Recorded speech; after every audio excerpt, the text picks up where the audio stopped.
a day in my life as a trabahante, 2 a.m. ting matanan ako. So, naligo ko, pagka humanan at brush na dahil ko, walay pa mahaw pa ni Otto. Kaya gigutom na ko.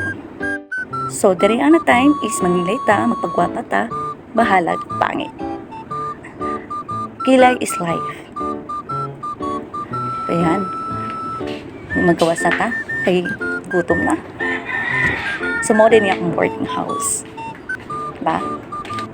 So, kanina time is natapulan ako nabaktas. So, magsakay na lang ta. Kay arang inita. So, magpara na ta. Kay gutumay na kaayo. Kini nga time. So, natapulan ang person og baktas. Magsakay na ta. Kay gutom na. So, very hungry. So, maunang Boulevard na Surigao Resort. So, yun pa nila, gatambayanan diri ang magkuyap. Pila ka days, wala kaghapon. So, ayan. Mauni ang pastila ni auntie. So, tinatampalik-ligoy. Sudlo na nato kay gutom na ta. So, ayan guys. Tira na nga time. Guys, grabe nakagutom. So, kain na. So, diri ana time, ako kahit nakauna ni sulod anin diri. So, gutom na kaayo ko diri.